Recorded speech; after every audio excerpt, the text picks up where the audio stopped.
Hello student, मैं हूं Shubham sir. आप सभी का एसएम फिजिक्स क्लासेज के यूट्यूब चैनल में हार्दिक स्वागत है।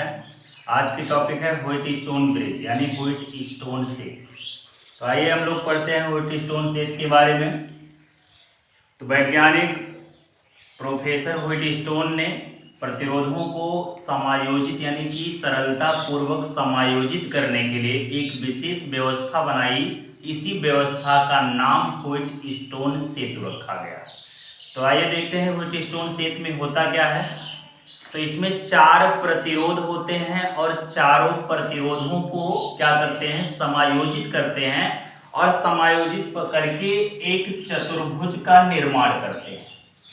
इसमें क्या होता है, व्हाइट स्टोन सेट में 4 प्रतिरोध होते हैं। चारों प्रतिरोधों को समायोजित करके अर्थात कि जोड़ करके क्या करते हैं, एक चतुर्भुज का निर्माण करते हैं। और चतुर्भुज का जो एक विकर्ण होता है उसे एक सेल के द्वारा जोड़ देते हैं तथा जो दूसरा विकर्ण होता है उसे एक धारा मापी से जोड़ देते हैं।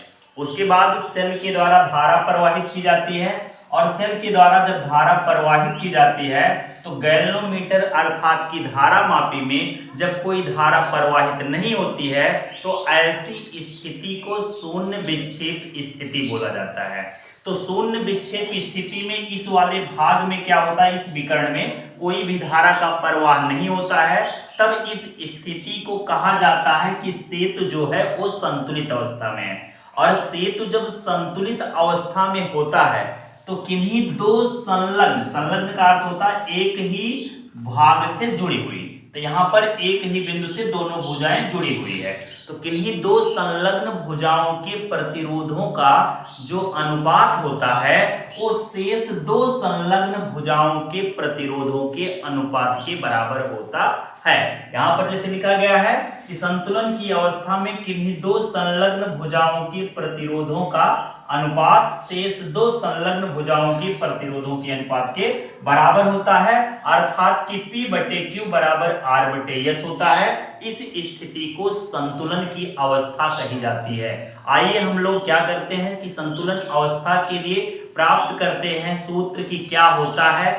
तो यहाँ पर हम लोग देखते हैं कि मान लेते हैं कि माना P, Q, R तथा S, माना P, Q, R, S जो है वो 4 प्रतिरोध हैं जिन्हें श्रेणी क्रम में जोड़ करके एक चतुर्भुज ABCD का निर्माण करते हैं।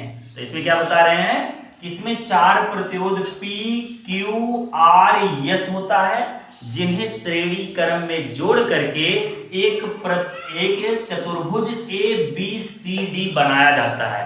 उसके बाद इस चतुर्भुज के एक विकर्ण AC के द्वारा एक सेल और एक कुंजी K1 को जोड़ दिया जाता है, जबकि दूसरे विकर्ण BD के द्वारा एक धारा मापी और एक क्या जोड़ देते हैं, दूसरी कुंजी K2 जोड़ दिया जाता है। उसके बाद आगे देखते हैं कि इसमें किया क्या गया है। अब कार्यविधि के बारे में हम लोग समझेंगे। तो कार्यविधि में क्या होता है, यहाँ पर हम कुंजी K1 को बंद कर देते हैं अर्थात कि दबाते हैं, तब सेल के द्वारा क्या होती है, धारा का प्रवाह होना शुरू हो जाता है। और जब सेल से धारा I प्रवाहित होती है तो यह बिंदु A पर पहुंचकर क्या करती है, दो भागों में बट जाती है। ये भाग आपके कौन कौन से हैं, I1 और I2। और जब यहाँ पर धारा दो भागों में बट जाती है और ये धारा कहाँ पर, बिंदु B और D पर पहुंचती है।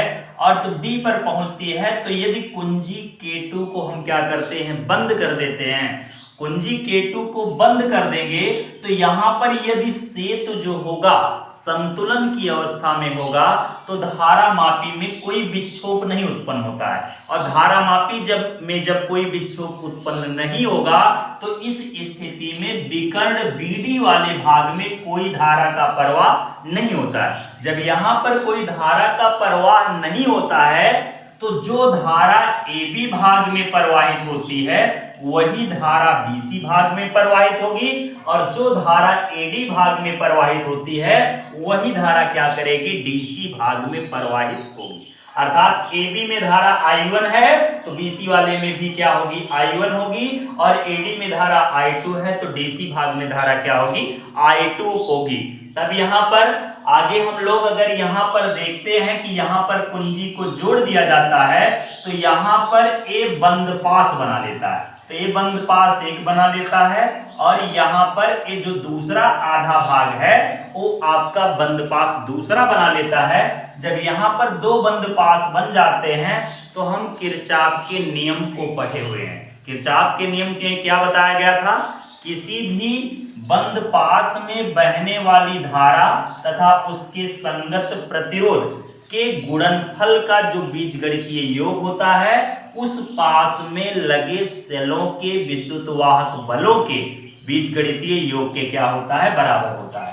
तो आइए हम लेते हैं इसके लिए, तो यहां पर लेते हैं बंद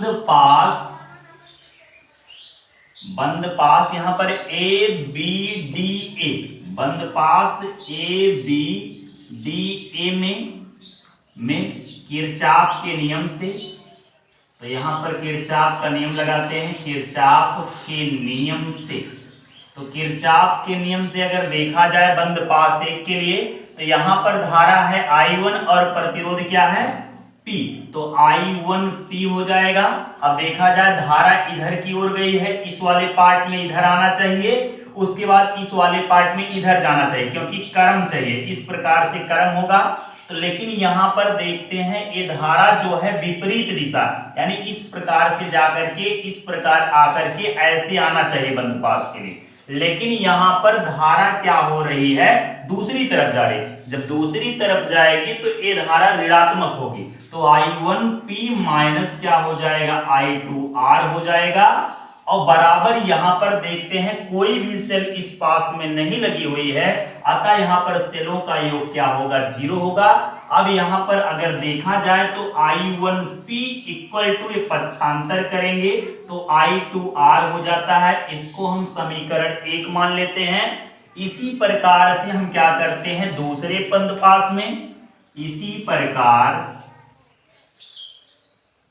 दूसरे बंद पास के लिए, दूसरे बंद पास, तो दूसरा बंद पास अगर देखा जाए तो क्या है यहाँ पर BCDB, दूसरे बंद पास BCDB में यहां पर अगर देखते हैं अब किरचॉफ का दूसरा नियम लगाएंगे, यहां पर धारा I1 है, यहां पर Q है, तो I1Q हो जाएगा। यहां पर इस प्रकार से चाहिए लेकिन धारा क्या रही हो रही है, विपरीत दिशा में, यानी इस वाले के विपरीत दिशा इस तरफ नहीं जा रही है, इधर जा रही है। तो यहाँ पर अर्थात कि BC दिशा में जा रहा, फिर CD में जाना चाहिए, लेकिन यहाँ पर इस वाले DC भाग में जो धारा है वो आपका DC में जा रही है, ना कि CD में जा रही है, अतः यह हमारा ऋणात्मक होगा। तब यहाँ पर आपकी जो धारा होगी किरचॉफ का नियम लगाने पर I1Q हो जाएगा, और यहाँ पर देखते हैं तो यहाँ पर माइनस I2S होगा। यहाँ पर भी कोई सेल का प्रयोग नहीं किया गया है, ये आपका 0 होगा। पक्षांतर करेंगे तो I1Q बराबर जो हमारा आएगा वो आपका आएगा I2S, ये हो जाएगा। अब इक्वेशन नंबर यहाँ पर 2 ले लेते हैं। अब आगे हम लोग देखते हैं समीकरण 1/2 कर देंगे, तो समीकरण 1/2 अगर 2 किया जाएगा तो यहाँ पर I1P बराबर I2R हो जाएगा, नीचे आपका ये वाला तो I1 क्या हो जाएगा, Q होगा, और बराबर लगा है तो बटे में यहाँ पर क्या हो जाएगा, I2S हो जाएगा। यहाँ से I1 शहीद हो जाएंगे और I2 बर्बाद जाएगा, तो यहाँ पर हमारा बचता क्या है, P/Q बराबर R/S। तो इस प्रकार से हमारा जो व्हीटस्टोन के संतुलन की सेतु अवस्था आती है वो P/Q बराबर R/S आती है, अर्थात कि यहाँ पर किन्हीं दो संलग्न भुजाओं के प्रतिरोधों का जो अनुपात होता है शेष दो संलग्न भुजाओं के प्रतिरोधों के अनुपात के बराबर होता है। यही आपका क्या कहलाता है, व्हीटस्टोन सेतु की शर्त कहलाती है। तो इस प्रकार से आज की टॉपिक थी व्हीटस्टोन सेतु। अगले टॉपिक में हम फिर मिलते हैं। धन्यवाद।